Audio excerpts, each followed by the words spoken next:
Yo, what's up? Yeah, can you hear me? Yeah, I can hear you. Oh, So, what'd you think of the Super Bowl halftime show with Kendrick Lamar? I thought. I thought it was really good. Hmm. Um, my only beef is like with the mixing that was playing when it was live or whatever. Oh Cause yeah. um, oh sorry, just got oh cool, I'm Okay. getting compliments. Thank you, my friend. Ooh. Um, I don't get compliments often.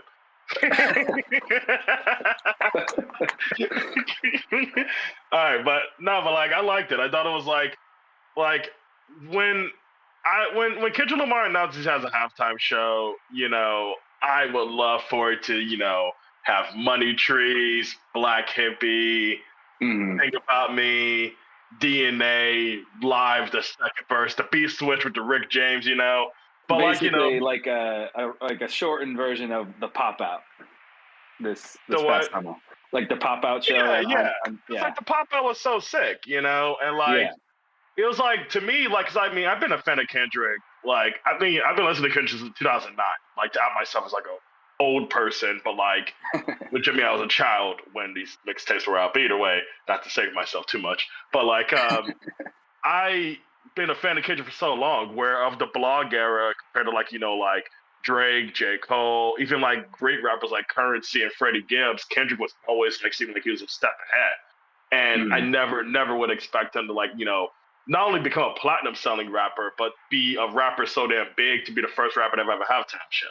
So like, right, of course I wanted to like reflect the journey he's made and stuff, where I liked it, and I'm one of those Kendrick fans that fucking loves GNX. So like I wasn't mad at all about it being more focused on GNX and his last few diss tracks. I'm not the biggest fan of Damn. If yeah. anything, I would have wished to trade those songs out for some stuff from his earlier tapes, like maybe cartoons and cereal. No, I'm joking. Fuck with. They wouldn't allow that. but like, but I liked it overall. Like, I think it was really cool. SZA did her thing, where she's gonna have her own halftime show at some point. Like, she's like the biggest artist of the Yeah. generation right now. But yeah, where like my only, I'm trying to think of any critiques. I mean, my favorite part was probably Samuel Jackson.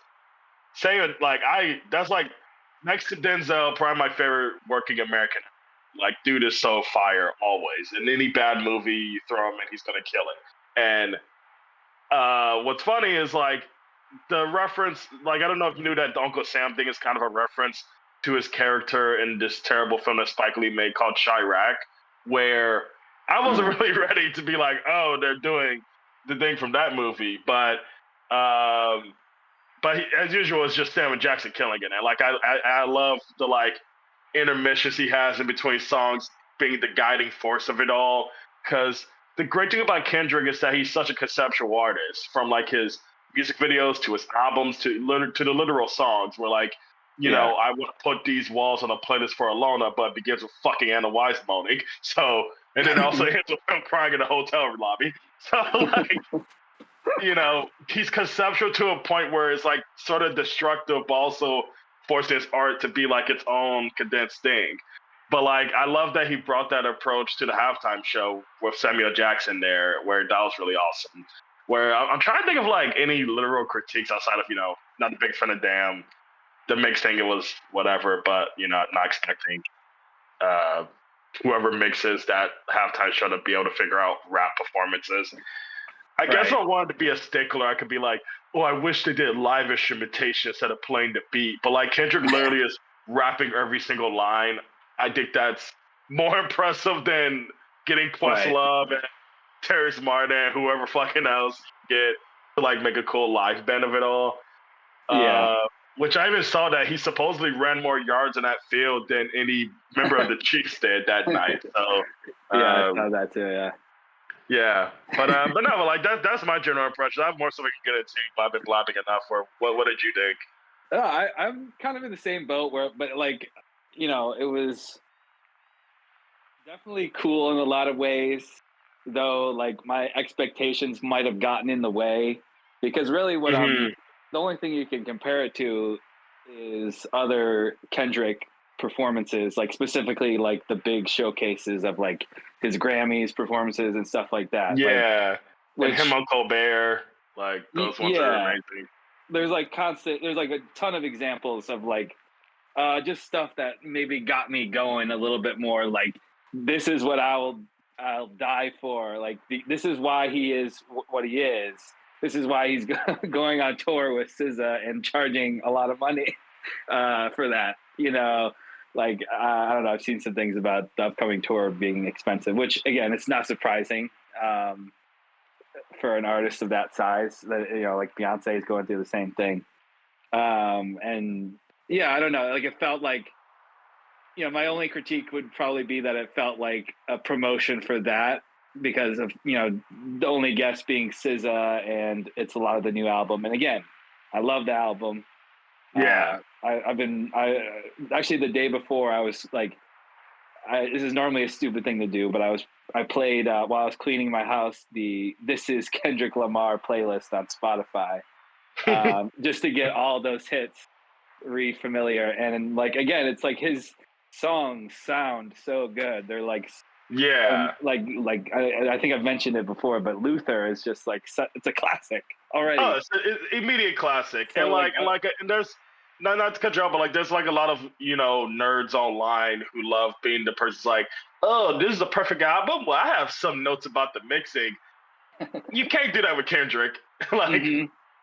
you can tell almost every single, like not with the, we were just talking about the halftime show, but like with his albums, like Yeah. they all sound fucking incredible. Which, I mean, like, he Right. thankfully has like, you know, the talented Dr. Dre usually doing the engineering on a lot of his records with Mixed by Ali, who's also one of the greats. But like it's something that like is guaranteed, because I was even checking out like to date this a little bit. I was checking out the new, not, I wasn't checking out. A friend sent me a song to check out from the new Drake album, because I can't, like, if a Drake album is over 30 minutes, I can't commit. Especially when it was like marketed as an EP. Like a 78-minute long EP, suck my dick. Like, fucking go wherever you were hiding for the past. But like they said, my buddy sent me this song, Jeremy sent me this song called Nokia. And it's pretty good. It's probably the best Drake has sound in like, honestly, a fucking while. I don't even want to put a number to it. But even that song, if I want to be a stickler about it, has like some fucking mixing issues, because it's very clear this guy is like crashing out right now. Right. Whereas like Kendrick, you can't even tell he's going for something. Even when he's going for something, like Damn and Mr. Morale, he's clearly fucking going for shit. It still sounds incredible. Yeah, it's untouchable. Yeah, even like I think our biggest, like we agree on our like least favorite songs are coming from Damn. They still sound pretty good, and you could kind of like tune them out, and you're like not that upset about it. You know, like my issues with those are not the sound of them at all. But yeah, so I think that's just something that, as far as the Super Bowl itself, the live audio issues, I think I forgot about that. I think that's just something that happens every year, and then they always clean it up afterwards when they post it online. And so I did, you know, make sure to watch it again. Did you hear the one they put on the streaming? Yeah, I actually played a little bit of the one on Spotify. That one wasn't great either, but on YouTube, it sounded good. Yeah. I got to, because I rewatched it because I had to cut a video that went viral for the company I work for. But like, but for that, I was watching through it again, and I noticed they definitely played up a lot of it, which like, because that's kind of what I was hinting at earlier, which is why I was like trying to be fair about it, because like there's critiques that people are like throwing out there. Some critiques are stupid, like people say, "Oh, it's the worst halftime show ever," or "I didn't understand a word he's saying," which like don't like. Here it's definitely racism, but like a lot of it is racist. I won't say all of it's racism, but I would love to, but you know, people are very triggered these days about that word. But like, I hear those two critiques for almost every halftime show since I was a child. Like even I think U2 had a fucking halftime show. People were saying, so like I think it's just universally people have that issue, which is why when critiques like that catch fire and everything, I'm like, we shouldn't even give these people attention. They have no sense of history, no sense of taste, and definitely no fucking memory because Yeah. every year can't be the new worst halftime show ever. But Right. And most of those people saying they can't understand a word he's saying are not interested in understanding a word he's saying. yeah, like So as soon as they saw a black dude standing on a car, they tuned out. Right. Or they heard the name Kendrick Lamar in like the days before, like, who's that? Then they tuned out, you know. Like, oh wow, Nick Fury looks great here. Where's his eye patch? I thought this was a commercial.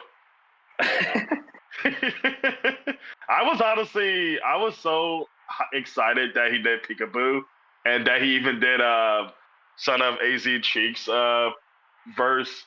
Like I thought that was really cool because Peekaboo's like probably like the track I've listened to the most off of GNX. I'm obsessed with that fucking song. Oh yeah, I think that's the one that because I read Craig Jenkins' article about it. I think he's not a huge fan of that song. I'm glad you brought it up because like the reason why I was even trying to like preface like I'm a Kendrick fan who tries to like beat him on these terms and stuff is that I noticed there's a bit of a backlash that Kendrick's getting from like a lot of music critics, like Pitchfork. The staff there especially doesn't like him at all right now, which I think is like really fucking funny. Like they're like he's overrated, he's overhyped. I'm like, you know, your last generation writers is the reason why that's the case, right? Y'all were the ones that did the overrating. You can't just fully go back on it and be like, nah, Security Carpet is better. Like no.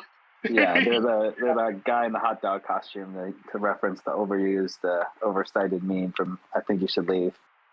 Yeah, literally. And like also Tim Robinson killed it with his commercial. I didn't watch any of the Super Bowl commercials except that one. I keep hearing about the him and hers ones, and that one sounds hilarious despite its terrible morally. This is America. Yeah. I didn't watch it. It sounds hilarious. I saw that This Is America. I like watched 5 seconds of it and because I heard about it. Because I didn't really watch many of the commercials because I had the volume off the whole time. I didn't even watch the game. Like me and Lola were watching Invincible, and I was just like, since it was on Tubi, I had it playing on my phone just so I could know when the halftime show was going to come on. Yeah. Because I was like, I just want the Chiefs to lose, and I don't want to watch these commercials that are probably made with AI. Yeah. And not even in terms of editing. Like, I wouldn't be surprised these fucking loser companies that paid $1 million had AI to like pitch them an idea or whatever. Which is I'm sure. According to what I heard, it sounds like that's what it is. Yeah, because I don't think there. I mean, I don't know enough, but from what I heard is that it didn't seem like the visuals or audio or AI, but it sounds like probably the concepts were. Yeah. So that's how they get around it, and because we can't prove it. Yeah, no, exactly. Despite we could tell it's way worse than usual from what I hear. Yeah. I think what we need to do is we need to have a commercial that reunites Billy Crystal and whatever her name was from that movie, and then we'll cut to another famous celebrity for 3 seconds to say something that anybody could have said. Mm-hmm.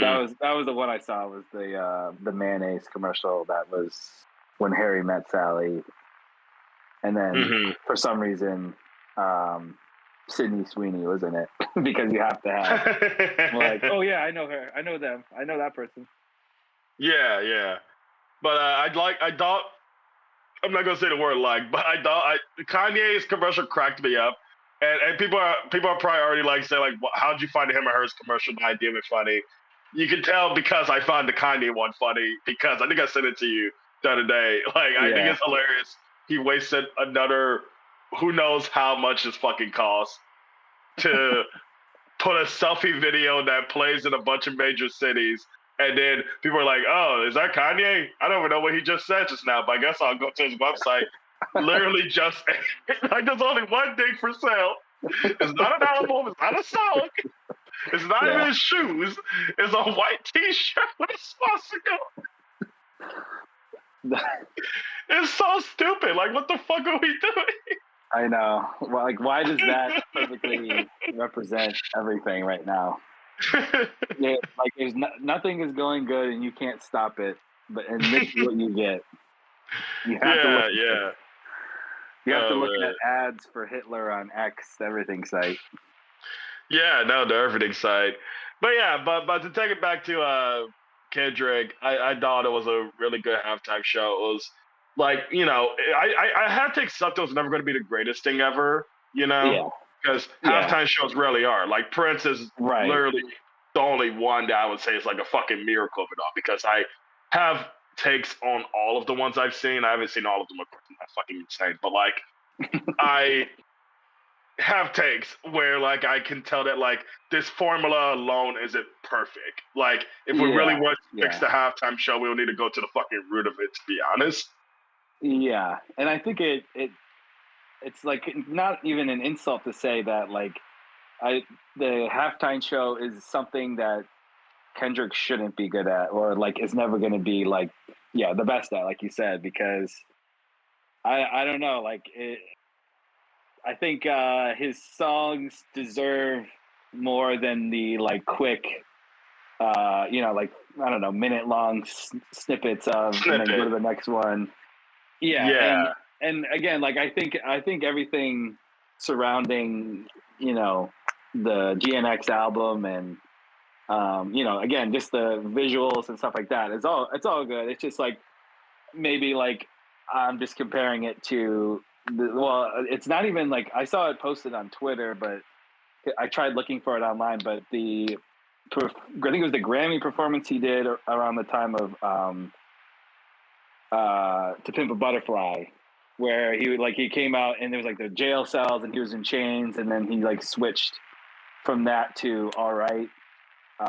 Like I saw a clip of that and I was like, oh my god, this is insane. He had the guy playing saxophone with him, and Hmm. so yeah, like maybe there's a part of me that wanted that, because I also compare it to his appearance on the Dr. Dre Snoop Dogg halftime show a couple years ago. I think Yeah. that was really a show-stopping part of it. That Hmm. like that again, like I thought that this one overall was good, but it didn't have that. And part of Yeah. like And my I hate and I frustrations with it is like the reaction, not only the negative ones, but also the positive ones. Like you don't even understand what Kendrick just did. He just did the best thing in the world, and I'm like, I don't know about that. I think he's done better, yeah, but like we like, don't not that this we is don't bad. It's just, we don't need to overcorrect it. Absolutely, because yeah, I've been seeing a lot of that too. Because like I even saw some people be like, "Oh, Kendrick picked songs from his worst album," and like I don't know. It's just it feels like Kendrick has something good going for him, which is that he is such a commodity now that literally everyone has to have a take, and yeah, that's cool. I'm sure most artists are envious of that. I don't want to assume what it's like I would, but like well like I just think like it's definitely like I'm glad that we're both very much taking it on its own terms yeah, because this isn't really the thing to like. There's no hill to die. It's worth right. Yeah, I think it's definitely, as far as the best thing I could compliment is that he didn't do what anyone expected.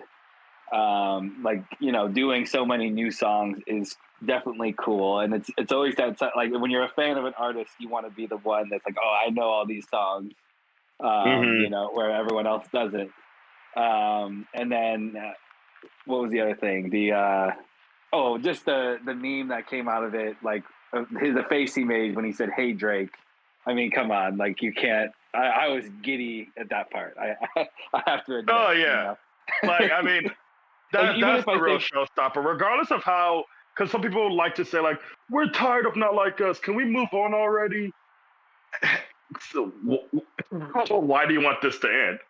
Like yeah, I mean, I'm dig your over almost yourself.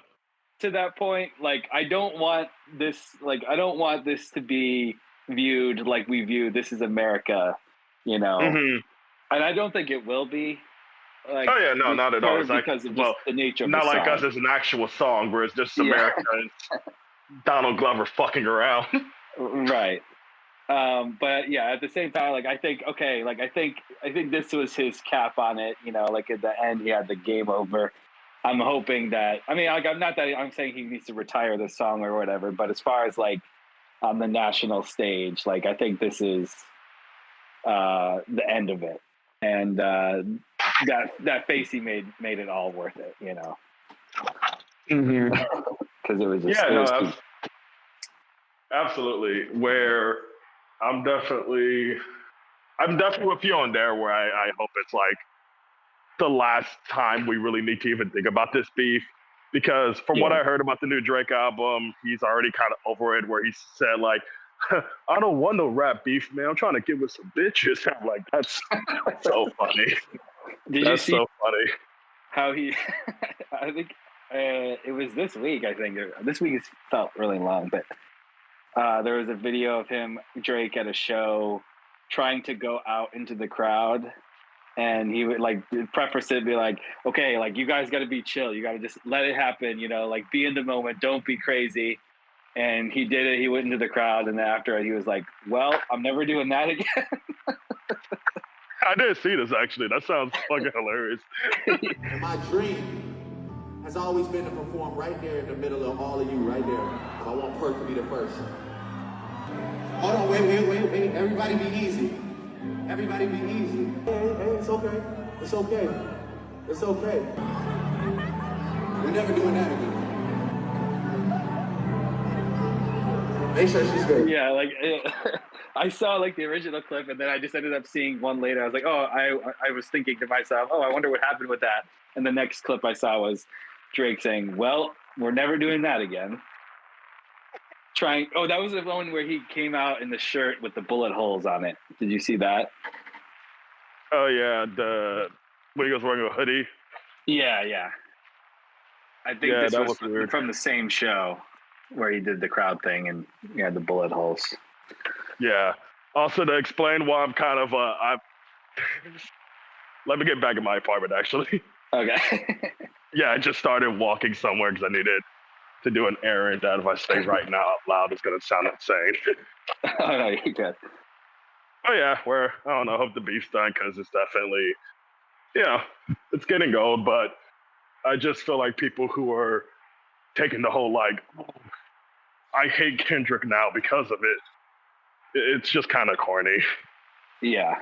I mean, like getting mad at the kid, the class clown, for keep making the same joke when it's like, well, y'all were the ones who laughed at. Right. Yeah, I guess I don't know. How'd you feel about specifically Euphoria being in there? You know, I was like, if he was never going to do Meet the Grams. Yeah. I feel like if he was going to do Euphoria, I would have picked a different part. Yeah. Because it definitely just felt like it needed to be there to be a bridge or something between the two songs it was between. Yeah, because it was almost, it was like a weird, not enough, but also like too much at the same time. Because that's probably my favorite of his songs that because I didn't, whenever the beef was happening in real time, I wasn't paying too close of attention to it, but Euphoria was the one that made me like, oh, like this is something big, you know?